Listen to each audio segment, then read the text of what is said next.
production in this. Don't stop, don't miss it. All you ladies pop your body like this. Shake your body, don't stop, don't miss it. All you ladies pop your body like. What it do, friends? I'm J Maxwell. Welcome back to my channel. This is J Max Reacts. Today I'm watching a video about Twink182 that says revisiting Danity Kane's outstanding music. Let's see what happens. The 2000s was a golden era for girl groups, with the continued reign of Destiny's Child, the domination of the Pussycat Dolls, and a rise of UK-based acts such as Mystique, Girls Aloud, and the Sugar Babes. With so many iconic groups, it's easy to forget some of the lesser-known ones, and Danity Kane is a group I personally find to be overlooked. Though they had hits that are still well known to this day, the drama and rumors that plagued the band during their time together has overshadowed the genuinely great music they made. I want to briefly discuss their discography and explain why I think it's worth revisiting to this day. Formed on the third iteration of P. Diddy's reality show, Making the Band, Danity Kane was made to be the next big thing after previous bands on the show underperformed. Do you remember O-Town? Sometimes I Wish I Could Forget. The group was named after an anime character member Don Richard drew, which explains why it's so unique. I never understood their name, so I'm glad to know it was literally from something imaginary. Yeah. Their first record, 2006's Danity Kane, was a huge success thanks to the hype they had built up from the show, selling over 230,000 copies in its first week alone. It even knocked off Christina Aguilera's Back to Basics from the #1 spot on the Billboard 200. Imagine outselling Christina in the 2000s with your debut album, The Power. Danity Kane is a primarily pop R&B album with songs about love, intimacy, and generally being that girl. It's standard stuff for a girl group, but it's done so flawlessly. The lead single, Showstopper, is a classic 2000s throwback that exemplifies what made the group so much fun to listen to. The song's about rolling up to the club in your fancy car with your girls, making the boys stare and the other girls jealous. It makes you feel like a rich bitch. It is such a go-to going out song. Another song that's just like this is Wanted, which is actually my favorite from the album. Really? While Showstopper was about your arrival to the club, Wanted is about the fight you get into when you're At the club. there. It's a fast-paced tell-off anthem directed towards a girl who's trying to get with their man, filled with some of the best lines in the album and a danceable chorus. I really wish this song got a video. Shout out to Carrie Hilson and Timbaland. I'd love to see some choreography for it, outside of the Making the Band finale anyways. According to Genius, it was apparently meant to be the third single, but it was scrapped after the relative underperformance of Ride For You. Speaking of Ride For You, that was the second and final single from this album, and the fact that it underperformed baffles me. It's a gorgeous love song with some of the strongest vocals on the album, specifically from Andrea, Dawn, and D Woods. The twinkly production and vocal harmonies, combined with lyrics about fighting for a relationship that's gotten rocky, make this one a standout. It's a truly touching song, and I'm surprised it didn't chart higher than number 78 on the Hot 100. Though the other tracks don't reach the same heights as Ride For You, I still think the quality of this album is very consistent throughout. It's a fusion of lusciously produced R&B with sticky pop hooks, with some of the best being Right Now, Ooh Ah, Press Pause, I Wish, and Take It Further. I don't think there's a skip here, and I'll just say right now, I think this is their best album. There's a timelessness to it What about that makes one? it sound fresh to this day, despite it being almost 2 decades old. I don't know. I still think Welcome to the Dollhouse was better because of the evolution of them as a group. But right now, it's my favorite song on the first album. Like, that shit just slaps. Timbaland did his thing. Carrie Hilson did her thing on that as well. Also, random thought, but did anyone else ever think the artwork looked like the cover for a PlayStation game? Oh, I don't know wow. why. I think it's just the setting and background for me. Yeah. I mean, where are they? Papu's Pyramid from Crash Team Racing? Yes, I don't know, TTR. but I love it. The group would go on to have more success with their second album, 2008's Welcome to the Dollhouse, becoming the first girl group in history to have their first 2 albums debut at #1 on the Billboard 200. Far more electronic and dancey than their debut, Welcome to the Dollhouse is a full-on party album. This can be seen in the singles Damaged and Bad Girl featuring Missy Elliott. Damaged is probably their most well-known song nowadays, thanks to its simple but brilliant hook. The song is electropop perfection, fitting in perfectly with the music at the time. It's a great one to sing along with. It's just one of those hype songs that's totally unserious, and that's the fun of it. The video is also my favorite of theirs. I love an overly literal interpretation, and this is about as literal as you could take the song. Yeah. No wonder this man's heart is damaged. He's got a whole girl group serving choreo in there.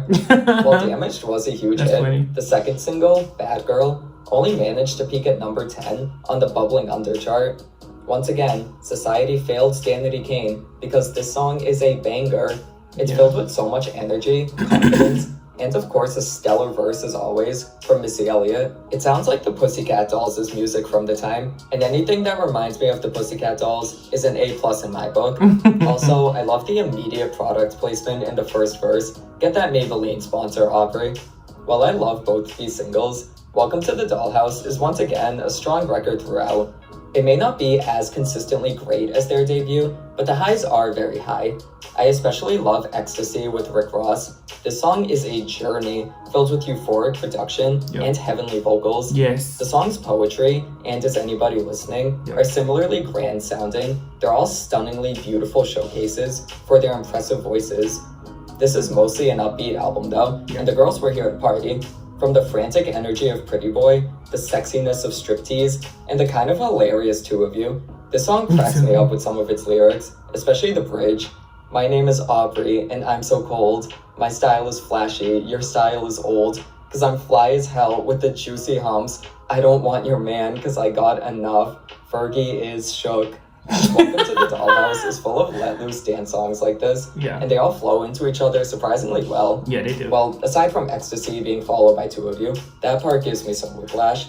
Other than that, the album moves at a brisk pace, and the interludes really help with that, since they make the transitions a little more seamless. Also, can I just say, Danity Kane has hands down the best interludes of any artist I've ever listened to. This goes for their first album as well. I literally will just listen to the interludes on their own, which I almost never do. Come Over, Ain't True, Secret Place, Flashback. Oh my god, the Flashback interlude is so good. Anyways, there was also a collaboration with other Making the Band artists, Danity Kane and Day 26, very ironically titled Ain't Going. The song is a bop though, with a stomping chorus that forces you to get up. The other bonus track, Make Me Sick, wasn't released on Spotify until November 2020. I remember at the time being happy the song would hopefully get more exposure, but I also couldn't help but wonder why they decided to put this, of all songs, on streaming in 2020. Fitting, I guess, but maybe it hit a little too close to home. Welcome to the Dollhouse was a success, but turmoil within the group led them to disbanding in 2009. However, fans didn't have to wait too long before the inevitable comeback, as the group, aside from D Woods, reformed in 2013. While Andrea was initially part of the comeback, she ended up sitting it out so she could focus on starting a family. The remaining 3 members released their final album, appropriately titled DK3, in 2014. With just 10 tracks clocking in at under 40 minutes, DK3 is a tight, mature dance record that works as a progression of their sound. It's not as over the top as Welcome to the Dollhouse, but that's probably due to how music had changed drastically in just a few years. DK3 may be more low-key, but there's still some incredibly catchy dance songs on here, from the stellar opening track, Rhythm of Love, to my personal favorite, Roulette. I don't think every track is totally great. I'm not the biggest fan of Rage or Two Sides, but those two are just background noise songs at worst. I do think the album suffers a little bit from the lack of Andrea and D Woods. Andrea actually did record vocals for it, and some demos with her have leaked online, but she left the group before the album's release, so she was ultimately left off of it. It's not that I think Aubrey, Dawn, and Shannon can't hold their own, but I also don't think the album feels fully realized. Outside of a few songs, it's not particularly memorable, and I don't think it reaches the heights of their previous records. Even though it's good as it is, I think having everyone back could have helped it reach its full potential, but I guess we'll never truly know. Also, they released a song called Lemonade in 2014, 2 years before Beyonce's album. Was this the inspiration? Absolutely not, but still, it's funny how Lemonade was on everyone's minds in the 2010s. The group disbanded shortly before the release of DK3, leaving the album to be released as a thank you to the fans. The 3 eventually got back together and released a new song called Neon Lights in 2019. It's okay, but I won't lie, I frequently forget that it exists. It's nothing special, but at the time, I was excited we were getting new music and hopefully a new album. This did not happen, though Dawn and Aubrey did release a 2-song EP called Strawberry Milk in 2020, as well as a loose single called New Kings.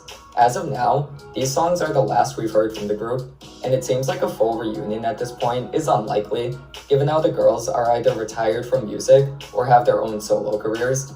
I think one day we'll see them all back together, but that's probably just my wishful thinking. Danity Kane may have been short-lived, but the music they gave us in their time together was some awesome stuff. I know I didn't even scratch the surface of the drama this group had, but there's been enough talk about that. At the end of the day, all I really care about is the music, and I totally recommend their whole discography. At the very least, I'd listen to their first 2 albums if you never have. If you're a lover of 2000s pop, you can't go wrong with them. And if you like those 2, you'd probably enjoy DK3 as well. Maybe one day we'll get a new album, but until then, I'm more than happy with what we have now.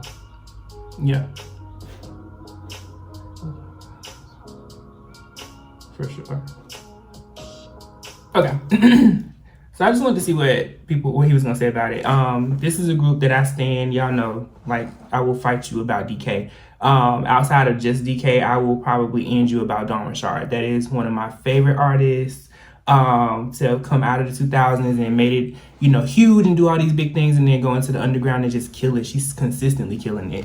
And this was a great breakdown of it without all the drama and all the craziness. So like, I definitely thoroughly enjoyed their music. All 3 albums, to me, maybe it's because I'm just a huge fan of it that I don't necessarily see it, as one being weaker or stronger. I think we just got to see an evolution. Yes, I do think DK3 was a bit unfinished just because things went the way that they went with them. It would have been cool to see that kind of realized in its fullness, but what we did get as a thank you, I think, was incredible. Like, the way that their voices blended together, just the 3 of them, crazy, sick. It would have been dope to hear Drea and D on it as well, but we got what we got. So my favorite on the DK3 album is definitely Tell Me. Dawn just slid when she wrote that on Welcome to the Dollhouse. Dawn slid when she wrote Lights Out. That shit is just infectious. And then the first album for sure is definitely Right Now, because I always loved the song, the production, and the sound of it. And then years later, when I realized it was Carrie Hilson and Timbaland, I was like, oh, that's why. That Carrie, Timbaland, Danger, Jim Bean's, Lago era of just writing crazy pop, urban, hip-hop all that together was just super dope. But yes, this was really, really cool just to revisit it and hear somebody else's perspective and what they like about it. Maybe comment what your favorite DK song was or is down below. What do you think of their solo careers? I definitely love and support all of them in their solo endeavors.